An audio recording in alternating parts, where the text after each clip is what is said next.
Hi, it's Lynn, your adulting coach. I want to take a minute to offer you a thought before we dive into inevitability, because it could make all the difference. What if it were easier than we expect? Let's think about that. When we think it's going to be hard to help our young adults systemize self-reliance, how does that feel? Kind of heavy. What if it were totally easier? How would we feel? Here's when we talk about moving from impossibility to possibility. We say, oh my God, it's going to be so hard. That's always our default thought. It's going to be so hard. Yet it really can be easier than we think. And we can use that thought, it will be easier than I think, to get a lot of things done. Here's an example. Tim Ferriss is an entrepreneur, host of the #1 business podcast on iTunes, and author of the 4-Hour Work Week, Body, and Chef. He asked us to consider in episode number 175, how to cage the monkey mind. What would this look like if it were dead simple? That's the question he asks himself when he goes about his day, making money and doing his work, when he's interacting with the world. He's asking himself, what if it were easy? What if it were simple? What would that look like? If we hold that belief the whole time, this is way easier than I expected. The results we get at the end are very different from the person who says, oh my God, it's so overwhelming, it's so hard. We think that we're telling the truth when we say something is easy or hard, but it's totally our opinion, and we can change it. We can change our thoughts. We can decide that something is easy. My daughter and I decided ahead of time that her wedding to Ed was going to be easy. We decided that together. We hired the first photographer she picked. We went dress shopping at 2 stores, and she chose her dress at the second store in about 30 minutes. She chose the venue and picked Sunday brunch to save money and eliminate the bar because it didn't fit the 2 of them. We interviewed 2 florists and picked the one that connected with us and was half the price of the fancy one. We baked cookies and she decorated them for favors. They were delicious, and we had so much fun creating them together. The wedding was just what we'd hoped for, full of love, family, and friends. It can actually be easy. All the drama is unnecessary. It really is. We just had fun and made it easy. Others say wedding planning is stressful and that was so much money and make sure this and do that and it takes so many hours. We decided no, we're not going to do that. It's everybody's thoughts, really, truly. And so is systemizing self-reliance. It can be hard and impossible, but those are thoughts. We can change them. Okay, so I want to start this video with a clear example of how the 3 stages of belief apply to you and your autistic young adults. Here's the simple formula. Dreams plus self-talk plus actions plus people. In dreams, we divide life into 10 domains and decide what we want in each. We get clear. Simplification always helps. In self-talk, we journal to improve our mental and physical health with 10 forms. We can solve any problem journaling and reflecting on our thoughts because the problem is always our thoughts. In actions, we decide in advance to commit to doing our fundamental actions, what we do even when we're sick, and our level up actions. We track how well we do each action weekly. It's a simple spreadsheet. In people, we practice partnering because no one succeeds alone. We identify the actions we need to practice. Then we improve our relationships. The first partnering action is reflective listening, period. So we're going to use partnering actions, the core of the people module, as an example because it was where I needed to learn to practice most when I started this process with our son. They say we teach what we most need to learn, And in my case, I had a lot to learn. So I'm going to walk you through it. But before we dive in, I want to let you know that this process has no time frame on it.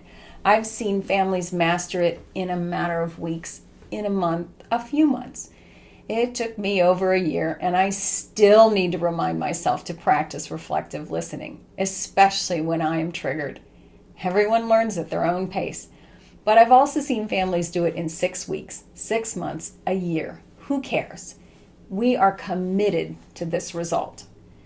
So the core skill is reflective listening. When our young adult is triggered, we say some variation of, "You seem uncomfortable because," whatever triggered them, and then we stop talking.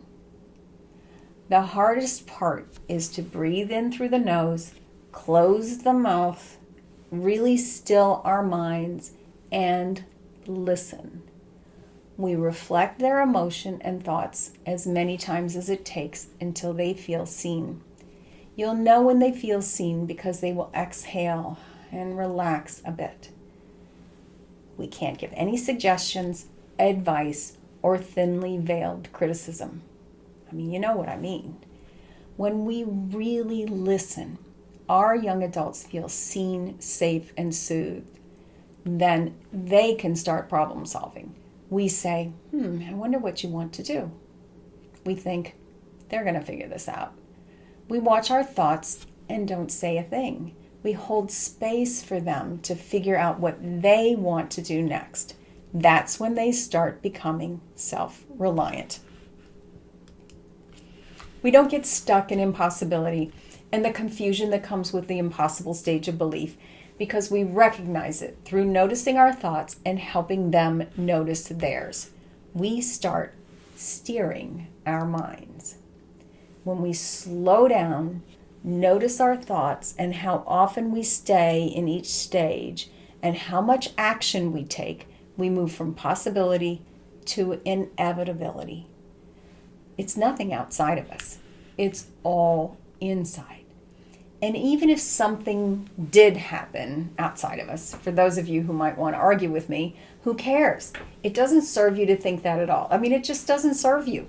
Several of my young adults in the art of adulting are just consistently doing it. They are on their way.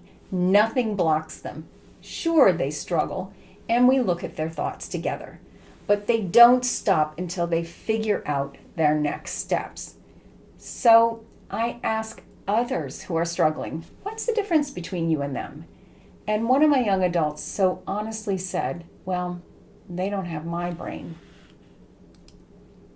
I agree. I mean, that is a fact. They don't have your brain, but it really doesn't serve you to think that. It doesn't serve you to think that other people have special circumstances that help them succeed. It blocks you. Don't do it. Okay, so let's use another example that everyone here can relate to. We're going to talk about lagging skills and unsolved problems, a term coined by Dr. Ross Greene. We all have them. We parents notice our young adults' lagging skills and unsolved problems when they say, "Mom," and expect us to take care of things. You might be at the phase right now where you are often asking yourself, how do I get them to solve their own problems? Asking this question indicates to me that you really don't believe it's possible for them to do it because you don't even think that you know how, because you're asking, how do I get them to do it? Here's an insight. Looking for your young adult to solve their own problems when you actually don't believe they can do it is like looking for a cat outside blindfolded. Basically, it will never happen. You will never find the cat outside in the world if you're blindfolded. So let's just say you're thinking about helping them create their life, and if you're super honest with yourself, you will admit it feels impossible. So now, because you were super honest and aware, we know what stage of belief you're in. Good to know. Now you go to work to just start thinking about it being possible because you're now not resisting it. You're out of impossibility. You're opening up to it because you recognize it's part of the stages of belief. It's the first stage. So you recognize it as almost a, hey, I recognize that I don't believe. I've mastered the first step. Here we are. So let's go to work to start thinking about it being possible. It could be possible to help them systemize self-reliance. It is possible. I'm sure other people do it. When you're in the art of adulting, you will see families do it all the time. And then you just spend time thinking about how it will feel to watch your young adult create their life and how it feels that it is possible. For me, just the idea that it's even possible that I can help 100 families this year feels so freaking blow my mind exciting. Just the possibility of it is so much fun. I feel a twinge of excitement in my body just at the idea of it. And maybe you're in the art of adulting and you watch a coaching call and the parents describe the progress their young adult has made. Because you're in your possibility state, you think, okay, if they can do it, it really is possible, and we could do it.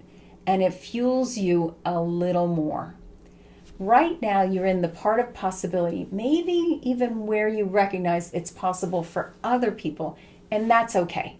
If you're in possibility, you're seeing, oh my gosh, so many people can help their autistic young adults systemize self-reliance, even if you're not quite there, that you could be one of them. Just seeing the possibility is the first step. And now you know you're not there. This is how you know, is if you see other families helping their young adults become self-reliant and it totally shuts you down. And you go into compare and despair. That's because you're in impossibility for your family. But the more possible it starts to seem for your family, the more excited you will get when other families succeed, because you will realize it's evidence for your possibility to succeed. But you don't have to move immediately into it's possible for you right this second. Remember, you're just gathering possibility in your mind, and you just want to keep it light and fun and playful and energizing. So you start thinking about it a little bit more each day, it being possible. And then you start negotiating the possibility with yourself, talking yourself into it here and there.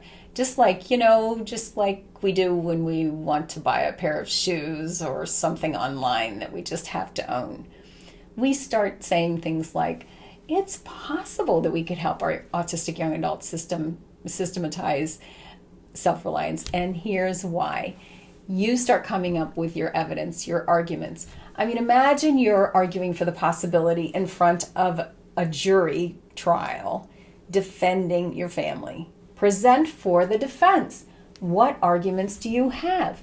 You're painting the picture of possibility. You're thinking of it being possible and why all of the time now.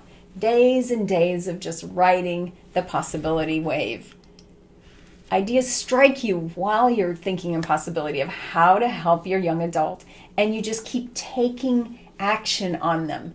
You execute the ideas, and then you repeat it over and over again. You literally radiate possibility, even in conversation, and your family starts solving problems together. You recover faster from the down times. It's just more peaceful around your house. That's a little sign that it's working. So you pay attention to it because it's more evidence for how possible it is to help them systemize self-reliance. And that's what you're looking for, all the evidence. New thoughts of possibility all of the time.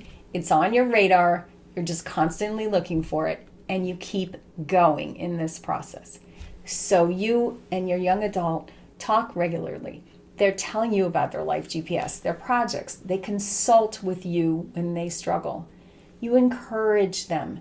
You actively listen to them. You warn them when you notice thoughts that don't serve them. You notice your progress and theirs. When you fill your world with these kinds of inspired actions, it will start to seem probable that you will help your young adult systemize self-reliance. You watch your own thoughts and how they create a life you love. You know what they can do for themselves, and you've problem solved with them to agree on who will support them in areas where they're unable to be self-reliant just now, but they will grow. You've created the financial documents that transfer assets to them even when you're gone in a way that doesn't jeopardize their government benefits. You've assigned trustees to their trusts if appropriate. You're confident that in the unlikely event that a catastrophic event did occur, things are organized and in place to support them. It will seem like a given that at some point your young adult will, in fact, systemize self-reliance because you've taken such consistent action now from possibility, and you've almost even forgotten what it felt like when it was impossible because you believe so much in the possibility that there is no turning back. Now you are taking massive action from believing it's a given. They are getting things done. They are making progress. You can see it. You don't even know exactly what's next, and yet you really don't need to know. You're showing up in so many ways. This is when you enter the inevitability stage of belief. Even when the results haven't happened for you yet, you have only have a little doubt that it won't. You're showing up. You're fueled by belief. And you feel certainty when you think about a self-reliant life for your young adult. Eustacia Cutler, in her book, this is Temple Grandin's mother, describes how this feels in this book, A Thorn in My Pocket. Quote, "There was a little construction door in Temple's school dormitory that led to the roof. When she finally dared to step through it, she found she was actually out on the sloping roof, a bit unnerved by the height, but deeply moved by the starry night sky. From that night on, going through the little door became Temple's symbolic act of preparation for the next step in life. Even now she walks herself through various doors. Today, I'm astonished by Temple's worldly accomplishments, but what I love most about her is her courage.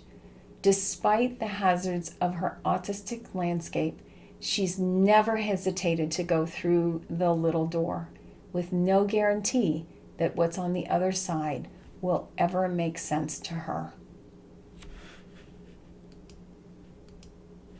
Now here's what I see happen a lot of the time, and remember, noticing is key. It's everything. My families will tell me that they believe with certainty that they are going to systemize self-reliance, and they do it for a whole 30 days, but then nothing happened, and it didn't work. They didn't see results. They question the process, the coaching, even the idea that thoughts create results. But they aren't noticing their results. I really want you to see this. Self-talk is the most important skill. I'm just going to assume that you agree with me on that. So the problem wasn't the process. The problem was that they thought they were believing, but they weren't.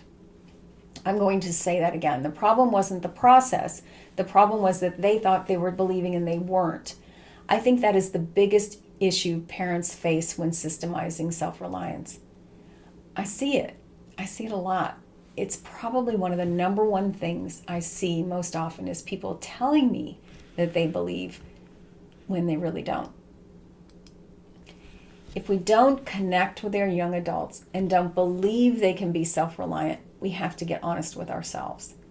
It doesn't make it easier to lie, to move through the stages, even if we fake it and we pretend possibility and we pretend inevitability.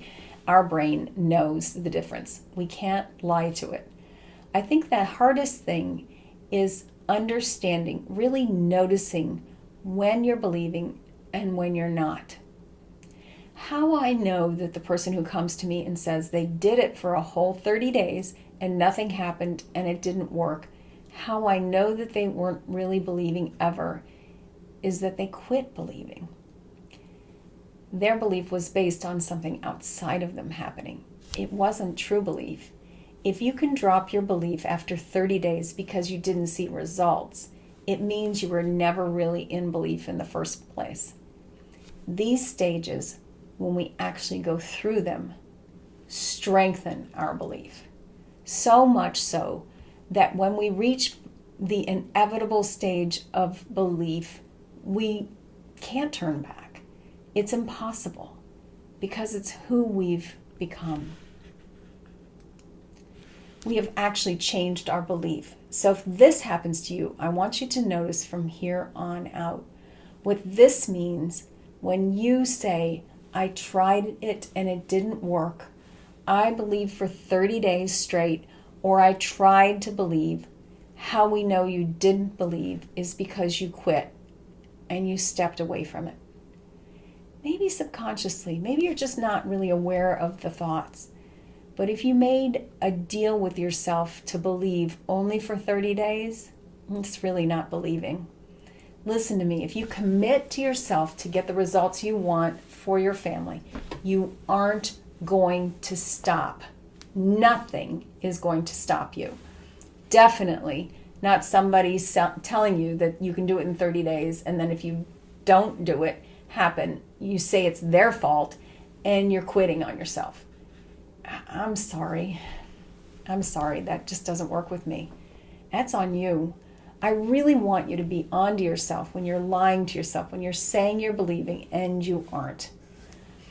Another way to know if you're lying to yourself is when you say you're believing 100%, but you haven't done the actions, like create a life GPS with your young adult. I mean, it really is just an interview. And then you're reporting it as if it were a fact with all the other reasons why, and nowhere in those reasons are your thoughts.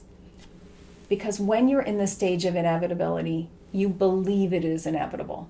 So there is no reason to talk about why it hasn't worked and say it's not my belief.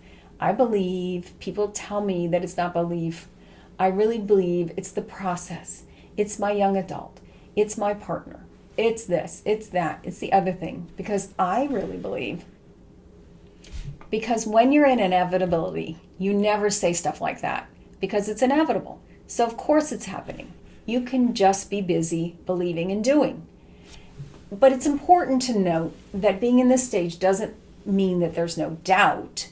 It doesn't mean that there's no disbelief that comes up, because while you're going through all these stages, a lot of thoughts will be triggered and come up. In the inevitability stage, though, we have so much power over our minds that we actively look for the thoughts holding us back. We don't hide from them. We aren't scared of them.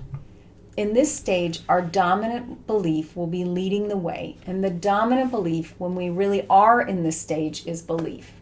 The way we handle disbelief when we don't believe feels completely different than when we do believe. And our work is to notice the difference. That's what we're doing all the time in the art of adulting. It's just developing awareness. I do point out to my families where they're thinking it's one problem, but back over here, this is actually the problem.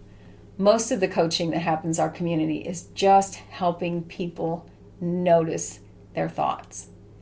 Okay, so the last thing I will leave you with here is that at this stage, the inevitability stage is the shortest stage between belief and getting the result we want. When we genuinely maintain belief and we go through these stages, the results will come quickly. So if you feel like you've been in this stage for 6 months, for example, you need to go take yourself back into awareness. Notice your thoughts. What is going on? What am I creating with my thoughts? Because when we are genuinely in this inevitability stage, this is when we go out and make it happen and see the results. I see it all the time. Remember, the process can take 6 months or a year, but it could also take a day. It really depends. We just need to go there in our minds. If you want to dive deeper into thought work, if you want to learn the tool I use to coach myself and my families to coach themselves into creating a life they love that works, join the art of adulting. Just go back to the link, go to the link below or back to the page where you found this video and click on any of the links there. I'll see you there. Bye for now.